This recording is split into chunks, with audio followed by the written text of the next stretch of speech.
Hello everyone, welcome back to the new lecture. So in this lecture we'll discuss properties of Revit parameters. So in Revit, when you select any element, the properties palette shows two main kinds of parameters properties. The first one is the instance property and the second one is type or edit type properties. So let us discuss each properties in detail. So the first properties is what? Instance properties. What are instant properties? Now we need to discuss here. So instance properties are parameters that apply only to the selected element. Okay. So if you change an instant property, what happens? Only that single element changes. Other similar element remain unchanged. Okay. So that is called as an instant property. So in short, you can say that instant properties is equal to the individual element control. Okay. So here what happened? Each element can have its own value even if all elements are the same type. Okay. So changing one element does not affect other element. Got it? So this is the biggest difference between instant properties or type properties. Now the question is where you see them, where you can see the instant properties.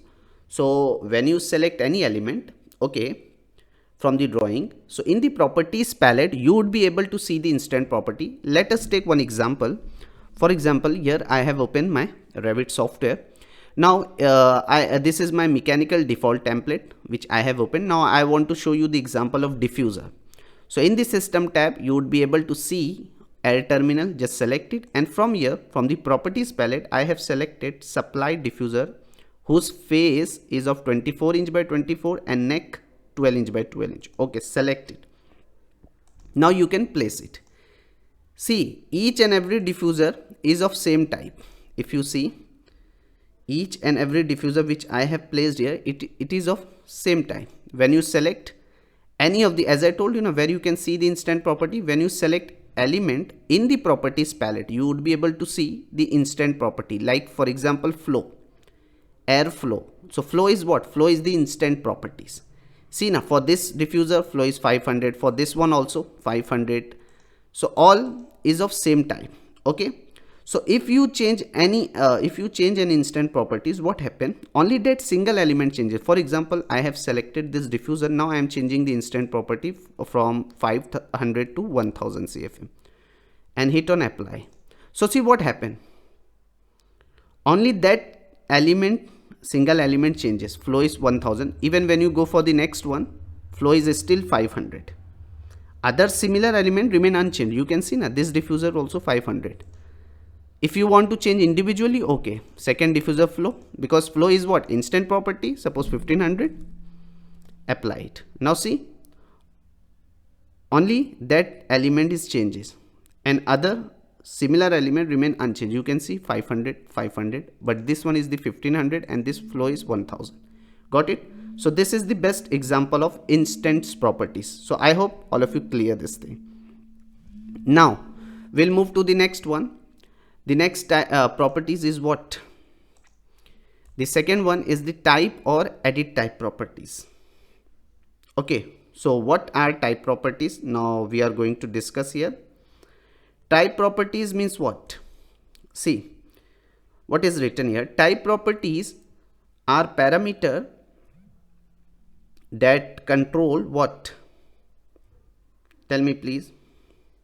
Type properties are parameters that control all elements of the same type. Suppose if you change a type property, every element using that type will update automatically.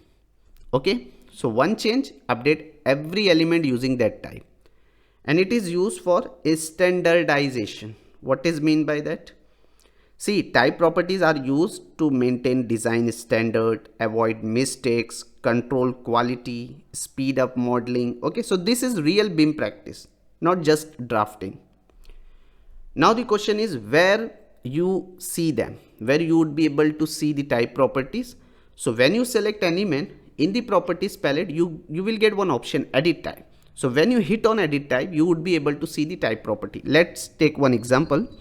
Suppose here already I have placed the diffuser As I told you, when you select the element in the properties palette, directly you would be able to see the instant property. Like for example, flow is what? Instant property. Now if you want to see the type property, so select any of the element in the edit type. See, in the properties palette we have one option, edit type. Hit on that. In edit type you would be able to see the dimension, duct width, duct height, diffuser width, diffuser height. So this all properties is called as a what? Type property. Why? As I told you, this all is called as a type properties. Okay, so if you change a type property, like for example, if you change the duct width, means this is the neck size. If you change the duct width, duct height, so what happened? Every element using that type will update automatically. I will show you. For example, whatever diffuser here, diffuser which I have placed, see whose neck size is, means duct size, duct width and height is 12 inch by 12 inch. Same way, this one 12 inch by 12 inch, 12 inch by 12 inch. Now what I am doing, I have selected any one of the element. You can change type property from edit type. Hit on edit type. Now duct width height is written 12 inch by 12 inch. I am just changing it as a 16 inch by 16 inch. Okay, now hit on apply. Okay, now see what happening. Every element using that type will update automatically. See, this diffuser size is also changed even when you select 16 inch by 16 inch. See, every element using that type will update automatically 16. So this type of property is called as a type property. So you can say that type property is equal to group control, means all similar elements behave the same. So this is all about the properties of Revit parameters. Hope all of you enjoy the session. See you in next one.